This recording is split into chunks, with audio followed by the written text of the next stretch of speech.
بسم اللہ الرحمن الرحیم۔ حضرت کی جو کتاب ہے توثیق الدیون علی المذاہب الفقہیہ الاربعہ، معذرت ہو، تو یہ جو کتاب ہے حضرت نے اصل میں پہلی کتاب جو فقہ البیوع لکھی تھی، ماشاءاللہ جو ہے بہت عمدہ کتاب، تو اسی کا گویا کہ اس سلسلے کی دوسری کڑی ہے توثیق الدیون۔ بنیادی طور پر حضرت نے لکھا ہے کہ میرا ارادہ یہ ہے کہ جتنے بھی معاملات کے ابواب ہیں ان سب کو جدید طرز پہ لکھا جائے، اور جتنے بھی قدیم فقہا نے اس سلسلے میں جو اصول اور اصولی باتیں کی ہیں ان سب کو ذکر کر کے، اور پھر موجودہ قوانین اور موجودہ دور میں جتنی صورتیں بنتی ہیں ان کے ساتھ ان کا مقارنہ وغیرہ کر کے اس کو بیان کیا جائے۔ تو اس سلسلے کی پہلی کڑی جو ہے وہ فقہ البیوع تھی، دوسری جو ہے وہ توثیق الدیون ہے، اور حضرت نے فرمایا کہ بھئی میرا ارادہ ہے کہ اجارہ، شرکت، مضاربت وغیرہ بھی اس طرح کی ایک مختلف سلسلے سامنے آئیں۔ تو بہرحال یہ دوسرا سلسلہ ہے جس کو اب ہم شروع کر رہے ہیں۔ یہ جو کتاب ہے توثیق الدیون، یہ بنیادی طور پر 5 ابواب پر مشتمل ہے، 5، ایک تمہید اور 5 ابواب۔ تمہید میں جو ہے دین کی تھوڑی سی تعریف ہے، اور پھر توثیق الدیون کس کو کہتے ہیں اور اس کی کتنی قسمیں ہیں، بس یہ 2-3 چھوٹی چھوٹی باتیں ہیں۔ اور 5 ابواب میں سے پہلا باب جو ہے وہ ہے وثائق مکتوبہ پر، کہ بھئی تحریر کے ذریعے سے اپنا حق یا اپنا قرض یا اپنا دین پختہ کرنا، اس کی ساری تفصیلات پر ہے۔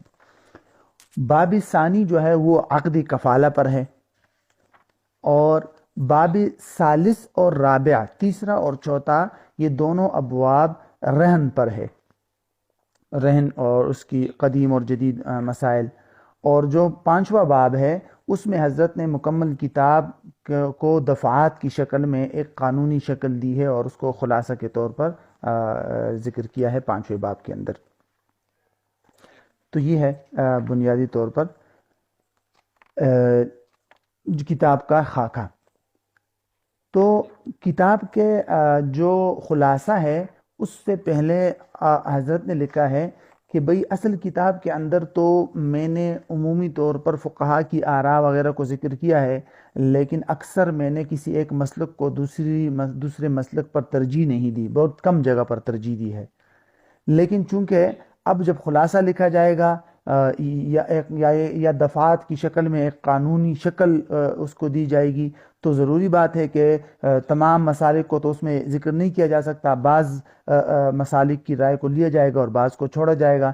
تو حضرت نے فرمایا کہ میں نے پھر کوشش کی ہے اس میں جو راجح میری نظر میں ہے وہ میں نے اس میں لیا ہے خلاصہ میں، اور دیگر مسالک کو میں نے ترک کیا ہے۔ لیکن ترک کرنے میں اور دیگر مسالک کو ترک کرنے میں اور کسی ایک مسلک کی رائے کو لینے میں حضرت نے لکھا ہے کہ میں نے بنیادی طور پر جن چیزوں کو مد نظر رکھا ہے وہ ہے لوگوں کی عمومی حاجت، کہ عام حاجت ہے اگر لوگوں کو کسی مسئلے میں، تو حاجت کے موافق کون سا قول ہے اس کو اختیار کیا ہے۔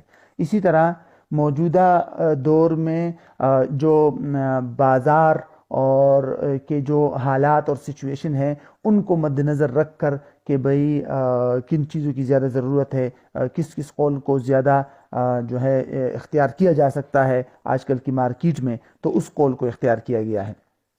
کیونکہ اگر کسی اسلامی ملک کو یہ توفیق نصیب ہو جائے کہ بھئی وہ اپنے قانون کو اسلامی طرز پر ڈھالنا چاہے، اور دیون کے سلسلے میں جو ہے ان کو اس طرح کی دفعات کی، مرتب دفعات کی ضرورت ہو، تو وہ جو ہے اپنے مصالح عامہ کو دیکھتے ہوئے اسی مسودے سے استفادہ کر سکے۔ تو بنیادی طور پر اور حضرت نے لکھا ہے کہ بھئی اکثر میں نے جو ہے دیگر صرف اور صرف ائمہ اربعہ کی مسالک ہی کے دائرے کے اندر رہ کر کسی قول کو اختیار کیا ہے یا کسی قول کو چھوڑا ہے، اور ائمہ اربعہ کو چھوڑ کر کسی اور مذہب شاذ یا ایسے مسلک کی رائے کو اختیار نہیں کیا کہ جس مسلک کی تدوین یا جو مسلک ہم تک جو ہے اس طرح نہیں پہنچا جس طرح جو ہے ائمہ اربعہ کی مسالک جو ہے یہ پہنچی ہے۔ تو اب ہم شروع کرتے ہیں، تمہید سے شروع کرتے ہیں تمہید کے اندر حضرت نے جیسے کہ میں نے آپ کو بتایا دو بنیادی طور پر دو باتیں بیان کی ہے، ایک دین کی تعریف اور دوسرا توثیق الدیون کیا ہے اور اس کی اقسام. ٹھیک ہے، تو پہلی بات کہ دین کی تعریف. دین کی فقہا نے مختلف الفاظ میں دین کی تعریف کی ہے، اور مثال کے طور پر علامہ ابن عابدین رحمہ اللہ نے دین کی جو تعریف کی ہے مختصر الفاظ میں وہ یہ ہے کہ دین وہ چیز ہے جو کسی عقد کی وجہ سے انسان پر لازم ہو جائے، یا ایک انسان کسی چیز کو ضائع کر دے اس کی وجہ سے اس پر کوئی چیز اس پر قیمت لازم ہو جائے دین، یا ایک انسان قرض لے کر اس کے بدلے میں جو اس پر مالی حق لازم ہوتا ہے تو اس کو کہتے ہیں دین. اسی سے قریب قریب تعریف جو ہے علامہ ابن حمام رحمہ اللہ نے بھی کی ہے، اور دونوں تعریفات کا حاصل اور خلاصہ یہ نکلتا ہے کہ دین اس مالی حق کو کہتے ہیں جو کسی چیز کے بدلے میں انسان پر واجب ہوتی ہے، خواہ وہ چیز جس کے بدلے میں انسان پر دین لازم ہوا ہے وہ چیز مبیع بھی ہو سکتا ہے، وہ چیز اجارہ کے اندر جو سروسز اور منفعت ہے وہ بھی ہو سکتی ہے کہ اس کے بدلے انسان پر کرایہ لازم ہو، یا وہ چیز کسی چیز کو ضائع یا وہ کسی چیز کو ضائع کرنے کی وجہ سے بھی دین یا مالی حق لازم ہو سکتا ہے. تو خلاصہ یہی نکلتا ہے کہ دین جو ہے وہ مالی حق ہوگا جو کسی دوسری چیز کے بدلے میں انسان پر لازم ہو، اور اس کا نتیجہ یہ نکلے گا کہ زکوٰۃ جو انسان پر واجب ہوتی ہے اس کو دین کی تعریف میں نہیں لایا جا سکتا. کیوں؟ اس لیے کہ زکوٰۃ کسی اور چیز کا بدل تو نہیں ہے کہ کسی اور چیز کے بدلے میں انسان پر لازم ہوئی ہو، بلکہ علامہ ابن حمام رحمہ اللہ نے باقاعدہ اس کی وضاحت کی ہے. انہوں نے لکھا ہے کہ بھئی زکوٰۃ کے بارے میں لکھا ہے کہ لا دین ثابت فی الذمہ، کہ یہ دین ذمہ میں جو دین ثابت ہوتا ہے وہ نہیں ہے، تو لہٰذا زکوٰۃ کو انہوں نے دیون میں شمار نہیں کیا. ہاں یہ الگ بات ہے کہ اگر ایک مطلب انسان پر مکمل مثلا ایک سال پورا ہو گیا، زکوٰۃ لازم ہو گئی، پھر اس نے سارا مال ضائع کر دیا، خود استعمال کر دیا، تو اب اس ضائع کرنے کی وجہ سے اس پر گویا کہ زکوٰۃ لازم ہو گئی، تو اس کو کچھ نہ کچھ شبہ ہے دین کے ساتھ کہ بھئی اس کے بدلے میں اس پر زکوٰۃ لازم ہو گئی، جو زکوٰۃ اس پر پہلے لازم تھی جو اس نے خرچ کر لی ہے اس کے بدلے اب اس پر زکوٰۃ لازم ہے، اس کی مثل. لیکن یہ بھی مکمل طور پر جو ہے وہ دین کی تعریف میں نہیں آتا. اچھا، اسی کے ساتھ یہ بھی ذہن میں رکھیے کہ حکومت کی طرف سے جو ٹیکسز انسان کے ذمے لگتے ہیں تو اس کو بھی عمومی طور پر علماء نے دین کی تعریف کے ضمن میں لایا ہے، اور وجہ یہ بیان کی ہے کہ جو اس میں درست اور برحق ٹیکسز ہوتے ہیں، مطلب جائز ٹیکسز ہوتے ہیں، وہ ہر انسان کو اس کی مطلب وہ تو عوام کی مصلحت کے لیے لیا جاتے ہیں، تو اس میں گویا کہ ہر ٹیکس دینے والا ایک قسم کا حکومت سے ایک قسم کا استفادہ کر رہا ہے، تو اس استفادے کا بدل ہے وہ، مثلا اپنی جان کی حفاظت، یا حکومت جو ہے دیگر جو کام کرتی ہے روڈ وغیرہ بنانا، پل وغیرہ بنانا، یا اس طرح کی جو چیزیں ہوتی ہے جو حکومت عوام کی مصلحت کے لیے کرتی ہے، تو چونکہ اس میں بھی ایک بدل ہے تو اس بدلے کے بدلے میں انسان چونکہ حکومت کو ادا کرتا ہے تو ٹیکس بھی دیون میں شمار کیا جائے گا. ہاں جو ناجائز ٹیکسز ہے اس کے بارے میں پھر مشائخ کے اختلاف ہے، بعض کہتے ہیں کہ بھئی وہ جو ہے وہ اس میں شمار کیے جائیں گے، بعض کہتے ہیں کہ نہیں. ٹھیک ہے، یہ تو فقہائے حنفیہ کی رائے تھی دین کے بارے میں. جہاں تک دیگر ائمہ کی رائے ہے، فقہائے شافعیہ، مالکیہ اور حنابلہ، ان کے ہاں دین کے اندر ایسی کوئی شرط نہیں ہے کہ وہ کسی دوسری چیز کے بدلے میں انسان پر لازم ہوگی. یہی وجہ ہے کہ انہوں نے زکوٰۃ واجبہ کو بھی دیون میں شمار کیا ہے. ٹھیک ہے، تو دونوں کا نتیجہ یہ نکلے گا کہ اگر کسی انسان پر زکوٰۃ واجب ہو گئی تو حنفیہ کے ہاں اس کی کفالت درست نہیں ہے، کوئی اور آدمی اس کا کفیل نہیں بن سکتا زکوٰۃ کا. کیوں؟ اس لیے کہ زکوٰۃ دین نہیں ہے اور کفالت تو دین کی ہوتی ہے. جبکہ فقہائے شافعیہ، مالکی اور حنابلہ کے ہاں زکوٰۃ واجبہ کا کوئی اور آدمی کفیل بن سکتا ہے. ٹھیک ہے، یہ نتیجہ نکل آئے گا. اچھا جی، یہ تو فقہا کی آراء ہو گئی. دین کے سلسلے میں حضرت نے جو تعریف اختیار کی ہے اس تعریف کو دیکھتے ہیں اور پھر اس کے ضمن میں آپ کو دین اور عین کا فرق بھی سمجھ میں آ جائے گا۔ حضرت نے جو تعریف کی ہے اس کو اگر ہم عربی میں پڑھیں تو وہ یوں کی ہے حضرت نے کہ ان الدین عبارت عن کل مال وجب فی ذمت شخص حقیقی او حکمی بدلا عن مال او منفعت او خدمت یستفید بها المدیون سواء اکان الواجب من النقود او ام من الاعیان الموصوفہ فی الذمہ۔ یہ مکمل تعریف ہے۔ خلاصہ اس کا کیا ہے؟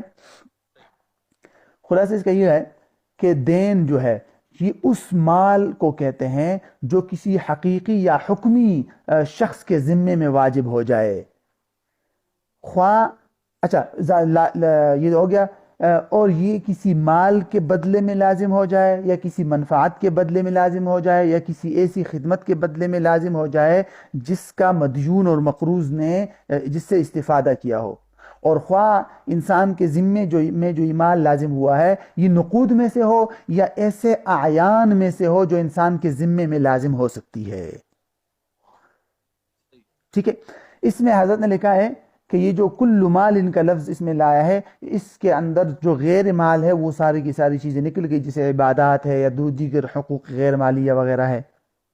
ٹھیک، پھر حضرت نے دوسرا جو نقطہ اس میں لکھا ہے وہ ہے کہ شخص الحقیقی او حکمین، تو اس میں وقف اور بیت المال وغیرہ بھی آ گئے، یا کمپنیاں جو حکمی اور لیگل پرسن جس کو کہتے ہیں، حقیقی شخص نہیں ہے، ان پر جو دیون اور قرضے ہیں وہ بھی اس میں آ گئے۔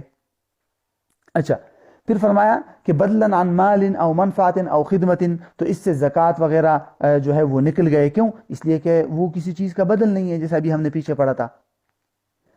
اعیان موصوفہ فی الذمہ، اعیان موصوفہ فی الذمہ کا مطلب ہوتا ہے، دیکھیے جو اشیاء یا اعیان ہوتی ہے وہ دو قسم کی ہوتی ہے، ایک وہ کہ جس کی صفات اور کوالٹی بیان کر دی جائے تو وہ متعین ہو جائے صفات اور کوالٹی سے بیان کرنے سے، جیسے گندم ہے، یا آپ سمجھ لیجئے کہ جس کی مثل وغیرہ بھی مل سکتی ہو بازار میں۔ ٹھیک ہے، یعنی مثلی اشیاء بھی آپ کہہ سکتے ہیں اس کو، یا یوں بھی کہہ سکتے ہیں کہ اعیان موصوفہ فی الذمہ کا مطلب ہے مثلی اشیاء، یا اعیان موصوفہ فی الذمہ کا مطلب ہے وہ چیزیں جن کی صفات بیان کر دی جائے تو وہ متعین ہو جائے۔ ٹھیک ہے، دوسری قسم کی وہ چیزیں ہیں جو مثلی نہیں ہے، قیمی چیزیں ہیں، اور جو صرف صفات بیان کرنے سے متعین نہیں ہو سکتی، جیسے کہ بکری وغیرہ یہ چیزیں ہو گئی۔ ٹھیک ہے، تو جو پہلی قسم کی چیزیں ہیں مثلی چیزیں، یا جو صفات اور کوالٹی بیان کرنے سے انسان مطلب متعین ہو سکتی ہے، جیسے گندم، مکئی وغیرہ، تو وہ دین بن سکتی ہے۔ مثال کے طور پر کیسے دین بنے گی کہ آپ کو میں نے 10,000 روپے دے دیے بے سلم کے طور پر، اور آپ کو میں نے کہا کہ آپ مجھے 2 مہینے بعد جو ہے 20 من گندم لا کر دیں گے، فلاں کوالٹی کی گندم، وہ گندم کی صفات میں نے بتا دی، تو یہ گندم آپ کے ذمے دین ہو گئی۔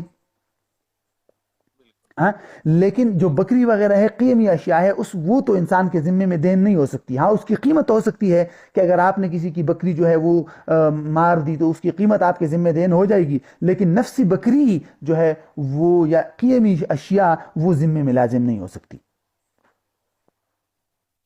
ٹھیک ہے، تو یہ ہو جائے گا۔ تو اسی سے دین اور عین میں فرق بھی معلوم ہو گیا کہ عین جو ہے وہ انسان کے ذمے میں لازم نہیں ہو سکتا، وہ متعین اور مشخص چیز ہوتی ہے، جہاں تک دین ہے اس کا تعلق ذمے کے ساتھ ہوتا ہے، وہ متعین اور مشخص نہیں ہوتا۔ ٹھیک ہے، اور اسی کے ضمن میں پھر حضرت نے جو ہے کیا نام ہے مسئلۃ الظفر کا ذکر کیا ہے۔ مسئلۃ الظفر جو ہے اس کی مزید تفصیل وہاں آگے انشاءاللہ آئے گی، تو یہاں اس کو دوبارہ چھیڑنے کی ضرورت نہیں ہے۔ وہ حضرت نے تھوڑا سا یہاں ذکر کیا ہے اور فرمایا ہے کہ انشاءاللہ مزید تفصیل بعد میں آئے گی، تو بعد میں جب تفصیل آئے گی تو اس وقت ہم اس کو پڑھ لیں گے۔ تو یہ بہرحال پہلا نقطہ تھا دین کے سلسلے میں جو تفصیلات۔ دوسری چیز ہے کہ توثیق الدین کس کو کہتے ہیں، توثیق الدین کی کیا تعریف ہے۔ ٹھیک ہے، تو توثیق آپ کو پتہ ہے باب تفعیل سے مصدر ہے، وثق یوثق توثیقا، اس کا مطلب ہوتا ہے کسی چیز کو پختہ کر دینا، مضبوط کر دینا۔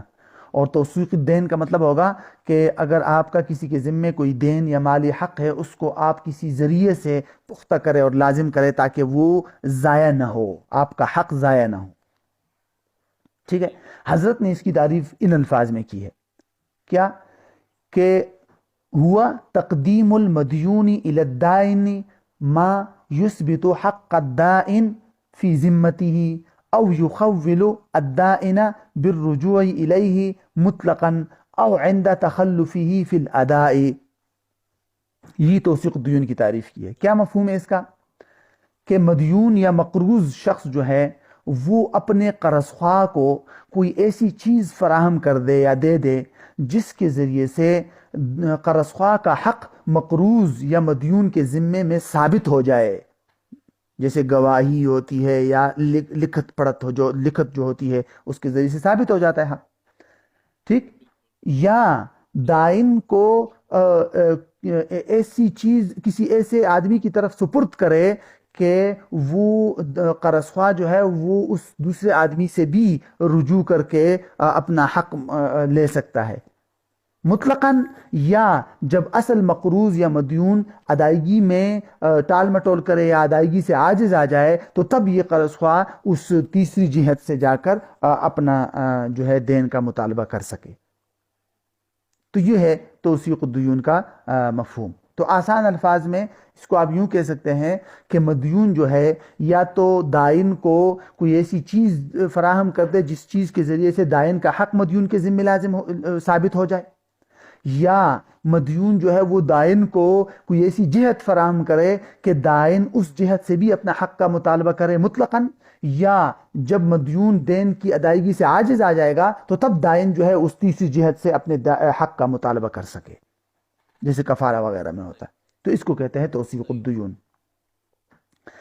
اچھا، توثیق الدیون کے جو طریقے ہیں یا انواع ہے وہ عمومی طور پر جو ہے کئی ہو سکتے ہیں. بعض علماء نے جو معاصر علماء ہیں انہوں نے مختلف ذکر کیے ہیں. حضرت نے 3 ذکر کیے ہیں. نمبر 1 وثیقۃ مکتوبہ، جیسے اسٹامپ پیپر وغیرہ یا کوئی رسید لکھنا. نمبر 2 الکفالۃ من طرف ثالث، کسی تیسرے شخص کا کفیل بن جانا. اور نمبر 3 رہن دے دینا، کوئی چیز رہن میں دے دینا. تو حضرت نے کہا یہ 3 ایسی چیزیں ہیں کہ جن کے ذریعے سے انسان کسی دوسرے پر انسان کا جو حق لازم ہوتا ہے مالی اس کو مضبوط کر سکتا ہے اور اس کو پختہ کر سکتا ہے، لکھت کے ذریعے سے یا کفالہ کے ذریعے سے یا رہن کے ذریعے سے. ٹھیک، یہ تو تمہید کی تفصیل ہو گئی. آج کل جو بعض دیگر علماء نے جو توثیق الدیون پر جو تفصیلات لکھی ہیں نا، انہوں نے اس طرق مشروعہ یا انواع توثیق الدیون کی نا 2 قسمیں کی ہے. وہ کہتے ہیں کہ پہلی قسم ہے وسائل اثباتیہ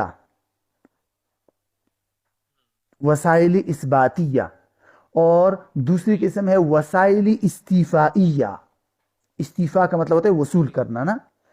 تو وسائل اثباتیہ کا مطلب ہوتا ہے کہ ایسے وسائل اختیار کرنا جس سے دائن کا حق مدیون کے ذمے پختہ اور ثابت ہو جائے. اس میں وصولی کی کوئی بات نہیں ہوتی، بس صرف پختہ ہو جاتا ہے. اس میں کیا کیا چیزیں آتی ہے؟ ایک تحریر، کتابت، اور دوسرا شہادت، گواہ بنانا کہ بھئی تم لوگ گواہ بن جانا کہ یہ اس آدمی کے ذمے میں. یہ دونوں ایسے وسائل ہیں توثیق الدیون کے جس کے ذریعے سے ایک انسان کے دوسرے پر اپنا حق جو ہوتا ہے وہ مضبوط ہوتا ہے. وصولی کی کوئی بات نہیں ہوتی اس کے ذریعے، بس مضبوط ہو جاتا ہے. اس کو کہتے ہیں وسائل اثباتیہ. وسائل استیفائیہ کا مطلب ہوتا ہے ایسے وسائل اختیار کرنا جس میں دائن کو اپنا حق وصول ہو جائے، صرف پختہ ہی نہ ہو، وصول ہو جائے. وہ معاصر علماء نے لکھا ہے وہ 3 ہے. ایک کفالہ، ایک حوالہ اور ایک رہن. یہ 3 ایسے وسائل ہیں جس سے دائن کو اپنا حق وصول ہو جاتا ہے. جب حوالہ ہو جائے تو دائن اپنا حق تیسرے آدمی سے وصول کرتا ہے، کفالہ ہو جائے تو دائن اپنا حق تیسرے آدمی سے وصول کرتا ہے، رہن ہو جائے تو دائن اپنا حق مرہونہ چیز سے وصول کرتا ہے. تو اس کو ان تینوں کو کہتا ہے وسائل استیفائیہ. ٹھیک. تو حضرت کے ایک خاص طرز ہے، تو حضرت نے اس کو 3 قسموں میں تقسیم کیا ہے اور 3 ابواب میں اس پر بحث کریں گے. پہلے باب میں، ایک باب کے اندر وثیقۃ مکتوبہ، ایک دوسرے باب کے اندر کفالہ، اور پھر 2 ابواب کے اندر رہن. ٹھیک ہے، تو 4 ابواب کے اندر ان تینوں کی تفصیل ہو جائے گی. تو جہاں کوئی اضافی بات آئے گی انشاءاللہ، اس موضوع پر میں نے 1-2 کتابیں اور بھی پڑھی ہے، تو جہاں کوئی ایسی اضافی بات آئے گی تو اس میں سے میں کوئی بات ایڈ کروں گا، لیکن میرے خیال میں حضرت نے جو تحقیق کی ہے تو اس میں کسی اضافے کی ضرورت نہیں ہے. انشاءاللہ اسی کو انشاءاللہ کوشش کریں گے کہ خلاصہ کر کے پڑھائیں. تو یہ ہو گیا، ہماری تمہید مکمل ہو گئی. اچھا، باب اول میں شروع کرتے ہیں، لیکن اس سے پہلے میں آپ کو باب اول کا ایک خاکہ بتا دیتا ہوں. ٹھیک ہے، باب اول ہے توثیق الدین بالکتابہ، کہ تحریر کے ذریعے سے اپنا مالی حق اور دین کو موثق اور مضبوط کرنا. ٹھیک ہے، اس کے ضمن میں حضرت نے جو تفصیلات ذکر کی ہے نا، تو اس کو اگر پوائنٹ ٹو پوائنٹ آپ تقسیم کرنا چاہیں تو یوں ہو سکتا ہے کہ بھئی سب سے پہلے تو حضرت نے لکھا ہے کہ بھئی تو کتابت کے اپنا حق، مالی حق کو لکھنا یہ قرآن اور حدیث سے ثابت ہے. ٹھیک ہے، ایک بات. دوسری بات کہ یہ پورے باپ کا میں آپ کو خلاصہ بتاتا ہوں. ٹھیک. دوسرا نقطہ حضرت نے یہ لکھا ہے کہ یہ جو رسید ہوتی ہے یا مکتوب اور کتابت ہوتی ہے، کیا یہ بذات خود حجت ہے اور اس کی بنیاد پر قاضی فیصلہ کر سکتا ہے یا نہیں؟ اس میں فقہا کی آرا. 2 باتیں ہو جائے گی. نمبر 3 کہ اس طرح کی رسید اور کتابت کو قبول کرنے کے سلسلے میں چند شرائط جو فقہا نے ذکر کی ہے اور چند اہم اہم نکات. 3 باتیں ہو گئی. نمبر 4، اگر کوئی شخص جو ہے جس شخص کی، یا اس کو آپ یوں کہہ سکتے ہیں نمبر 4 پہ، کہ جس آدمی پر آپ رسید کے ذریعے سے یا کتابت کے ذریعے سے دین ثابت کرنا چاہتے ہیں، وہ اگر انکار کرے تو وہاں کتنی صورتیں پیش آ سکتی ہیں اور کتنے احوال پیش آ سکتے ہیں، تو اس کی کیا تفصیلات ہے اگر وہ انکار کرتا ہے تو. ٹھیک ہے، ایک آدمی ہے وہ انکار کرتا ہے تو اسی کے ضمن میں پھر آ جائے گا. اس کی بہت بڑی تفصیل ہے پھر، کہ بھئی انکار کرتا ہے تو اس کی پہلی حالت یہ ہے، دوسری حالت یہ ہے، تیسری حالت یہ ہے. اور اس کے ضمن میں یہ بھی آ جائے گا کہ خط مشہور کس کو کہتے ہیں، اور ماہرین کی گواہی وغیرہ کیا ہے، وغیرہ وغیرہ. جتنی بھی تفصیلات ہیں وہ انشاءاللہ اس کے ضمن میں آ جائے گی. تو 4 باتیں ہو گئی. 5ویں بات ہو جائے گی کہ موجودہ قوانین میں خط کے ذریعے سے کوئی مطلب اپنا حق ثابت کرنا، یہ موجودہ قوانین اس کے بارے میں کیا کہتے ہیں. ٹھیک. اور آخری بات، 6ٹھی بات یہ آ جائے گی کہ آج کل جو معاصر مارکیٹ میں جو مطلب وثائق اور رسیدیں مطلب رائج ہے، ان کا تذکرہ کریں گے حضرت. اس میں 2 چیزوں کا تذکرہ کریں گے. ٹھیک ہے، کہ رائج جو کتاب تحریر رائج ہے، جیسے کہ پرومیسری نوٹ، اور یاد ہوگا آپ کو بل آف ایکسچینج، تو اس کا بھی حضرت طور سے تذکرہ کریں گے ان دونوں کا. ٹھیک ہے، تو یہ گویا کہ باب اول کا مکمل خلاصہ ہے. تو ہم ہر ایک اسی تفصیل سے ایک ایک کر کے پڑھیں گے. تو جو خلاصہ مادے ہیں اس کو ہم سامنے رکھیں گے نا، تو ان کو اس طرح کریں گے کہ میرا خیال میں تو پہلے تفصیل پڑھتے ہیں، پھر انشاءاللہ مادے کی طرف آئیں گے. کیا خیال ہے؟ کہ بھئی کیونکہ اس میں ایسا ہوا ہے کہ حضرت نے بہت زیادہ تفصیلات کے جو ہے مادے بہت مختصر کر کے لکھے ہیں، اور اصل کتاب میں بہت تفصیلات ہیں. تو کوشش کریں گے کہ بھئی ان تفصیلات کا خلاصہ کریں، پھر اس کے بعد مادوں کی طرف آئیں گے. جی جی، یہی میں عرض کر رہا تھا. جی، تو یہ ہے.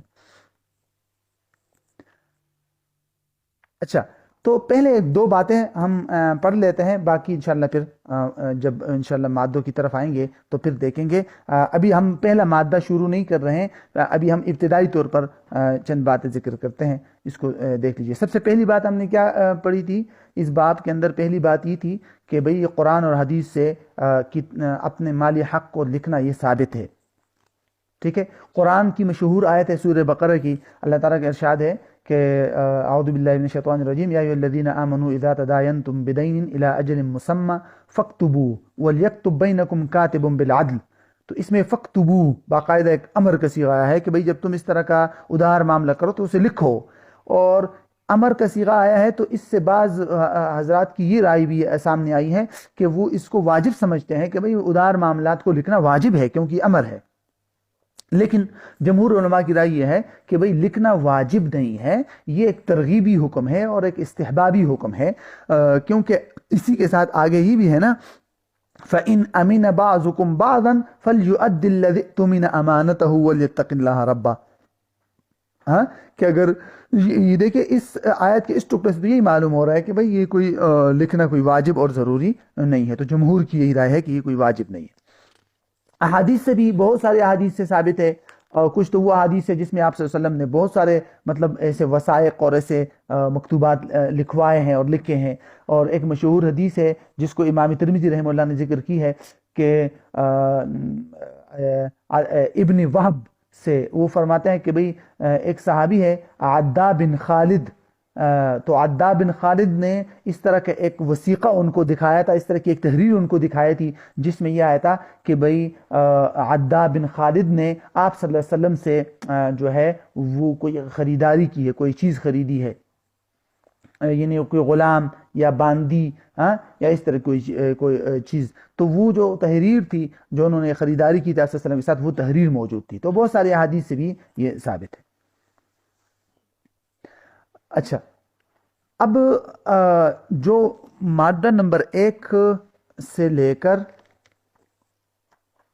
ایک منٹ میں دیکھ لیتا ہوں، اچھا مادہ نمبر 1 سے لے کر مادہ نمبر 4 تک، یہ پہلے 4 مادے جو ہیں، ان 4 مادوں میں جو بنیادی نقطہ بیان کیا گیا ہے وہ یہ ہے کہ کیا کتابت اور تحریر وہ حجت ہے یا نہیں، اور اس کی بنیاد پر کوئی فیصلہ کیا جا سکتا ہے یا نہیں، ٹھیک ہے۔ اس سوال کا مکمل تفصیلی جواب حضرت نے لکھا ہے اس 4 مادوں میں، ٹھیک ہے۔ لیکن ہم نے ابواب تقسیم کیے تھے، ہم ان 4 مادوں کی طرف تب آئیں گے جب ہم پڑھیں گے اپنا دوسرا عنوان کہ بھئی کیا کتابت حجت ہے یا نہیں، نمبر 2، اور اس طرح کی کتابت اور رسید کو قبول کرنے کے لیے کیا شرائط ہے، اور اس بارے میں 2-3 نکات جو میں نے آپ کو بتائے تھے وہ بھی پڑھیں گے، ٹھیک۔ اور پھر اس کے بعد ہم اپنی جو ہے ایک اور نقطہ ہم نے کیا کہا تھا کہ اگر کوئی آدمی انکار کرتا ہے اس طرح کی رسید کا کہ میں نے نہیں لکھا یا اس میں جو دین ہے وہ میں نہیں مانتا ہوں، تو ان تینوں باتوں کو، ابھی تو ہم نے پہلی بات پڑھی نا کہ قرآن حدیث سے ثابت ہے، تو نمبر 3، 4 اور نمبر 2، 3 اور 4، ان تینوں کو پڑھنے کے بعد ہی ہم یہ 4 مادے پڑھ سکیں گے، ٹھیک ہے۔ تو میرے خیال میں اتنا کافی ہے، آج پہلی کلاس ہے، تو پھر انشاءاللہ یہ چونکہ اگلی جو بات ہماری شروع ہو رہی ہے یہ بڑی تفصیلی ہے، اس پر پورا ایک جو ہے ان 4 مادوں پر تقریباً پوری ایک کلاس